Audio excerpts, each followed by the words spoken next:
Good morning, friends. Article 166, Conduct of Business of the Government of State. इस article के theory part में क्या लिखा हुआ है वो एक एक करके हम बात करेंगे। तो सबसे पहला पॉइंट है, a point is what all executive action of the government of a state shall be expressed to be taken in the name of the governor. क्या बात बोली गई पहले पॉइंट में? इस पॉइंट का मतलब क्या है? यही है कि जो भी एग्जीक्यूटिव एक्शन होंगे, जो भी लॉ बनाए जाएंगे, ठीक है, या लेजिस्लेचर से जो भी लॉ बनेंगे, जो भी एक्शन होंगे, उन पे साइन किसके होंगे? गवर्नर साहब के। ये बात यहाँ पे बोली गई है। दूसरा क्या है? अगर कोई नियम कानून बनाया है, जब तक उस पे गवर्नर के साइन नहीं होंगे तब तक वो एक्ट नहीं माना जाएगा। ठीक है, ये हमारा हो गया पहला पॉइंट। उसके बाद है सेकेंड पॉइंट में, यहाँ से सेकेंड पॉइंट स्टार्ट है। Order and the instruments made and executed in the name of the governor shall be authenticated in such manner as may be specified in rules to be made by the governor, and the validity of an order or instrument which is so authenticated shall not be called in question on the ground that it is not an order or instrument made or executed by the governor. देखो, इस point को ना हम simple language में समझेंगे, ज़्यादा difficulty ना हो। तो सबसे पहला क्या बात बोलेगी इसमें कि जो भी एग्जीक्यूटिव फंक्शन है गवर्नमेंट के, जो भी स्टेट गवर्नमेंट में माल, जो भी गवर्नमेंट बनी हुई है, जो पावर में पार्टी, उसके किसी भी स्टेट में है, जो भी एग्जीक्यूटिव एक्शन है किसी भी गवर्नमेंट के, वो एग्जीक्यूटिव फंक्शन किस तरीके से बनेंगे, उसके रूल कौन बनाएगा? गवर्नर। ये बात यहाँ पे बोली गई, ठीक है। एक और उन रूल में गवर्नर ने ये बोल रखा है कि भाई आप एक दूसरा इंस्टीट्यूशनल अथॉरिटी बना सकते हो और वो इंस्टीट्यूशनल अथॉरिटी ये काम करेगी। समझ रहे हो आप कि गवर्नर साहब क्या कर रहे हैं कि अपने बिहाफ पे ना किसी और को मतलब पावर दे रहे हैं वो काम करने की। ये बात यहाँ पे मैं जो बोल रहा हूँ इसका मतलब ये है, ठीक है। तो मान लीजिए कि किसी एक गवर्नर ने अपने नीचे कि किसी अथॉरिटी को ये पावर दे दी, जैसे कि लेट कर लेते हैं स्टेट के होम सेक्रेटरी हैं, उनको पावर दे दी कि आप अपने अकॉर्डिंग ये इंस्टीट्यूट बना सकते हैं। और कल को हमारे जो होम सेक्रेटरी हैं उन्होंने क्या किया कि भाई इंस्टीट्यूट बना दिया, ठीक है।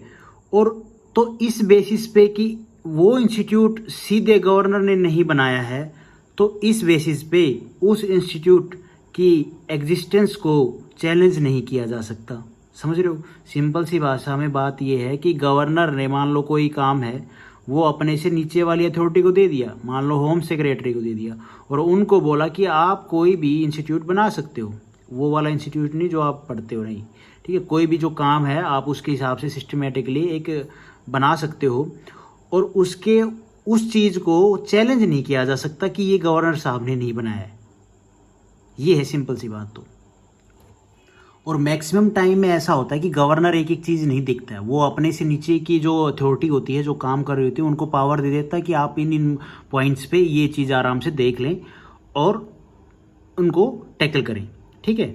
तो ऐसे ही काम चलता है हर एक स्टेट में। गवर्नर ऐसे ही काम करते हैं, लगभग अपनी जो अथॉरिटी है वो नीचे कुछ दे देते हैं कि आप इन मुद्दों पे, इन जो पॉइंट्स हैं इन पे आप अपना काम कर सकते हैं।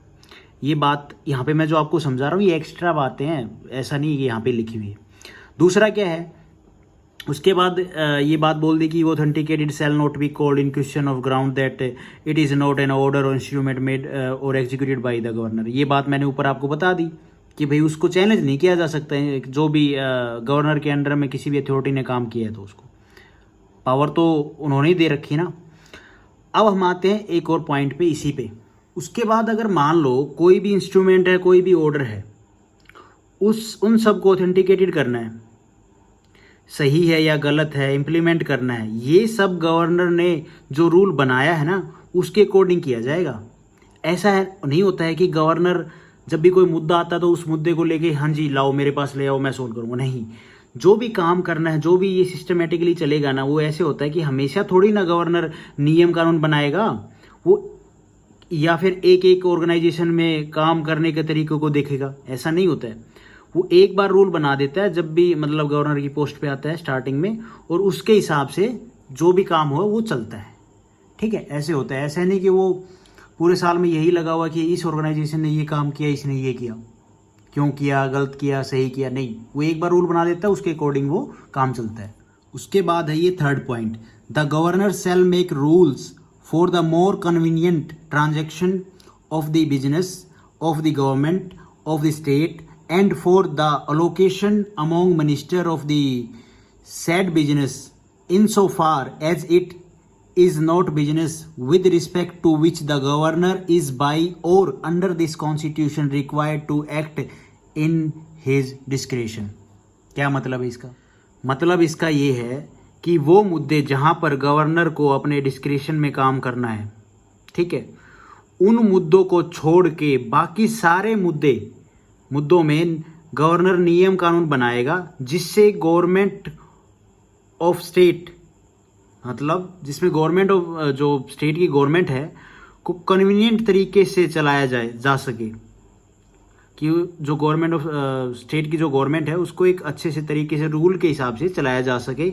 मिनिस्ट्री के जो मिनिस्ट्री है के बीच में काम का कैसे बंटवारा करना है, कैसे एलोकेशन करना है, वो सब हो सके, ठीक है। ये सब करता कौन है? Council of minister headed by CM.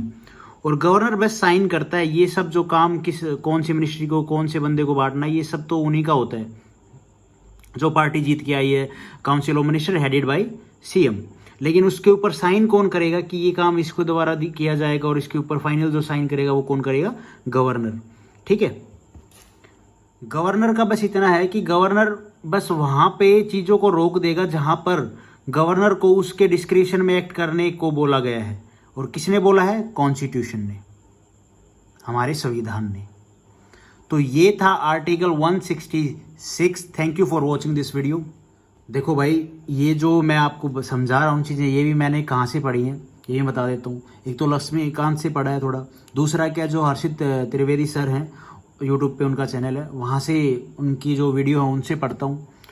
तो बस उनका क्या है कि वो थोड़ा सा एक ही वीडियो में सारा बता देते हैं, बड़े अच्छे से बताते हैं। मैंने बस सोचा कि अपने आर्टिकल के वाइज थोड़ा सा अलग अलग करके बात की जाए। तो यही आप कहीं से भी पढ़ सकते हैं, कोई बड़ी बात नहीं है, मेन बात है पढ़ना। Thank you.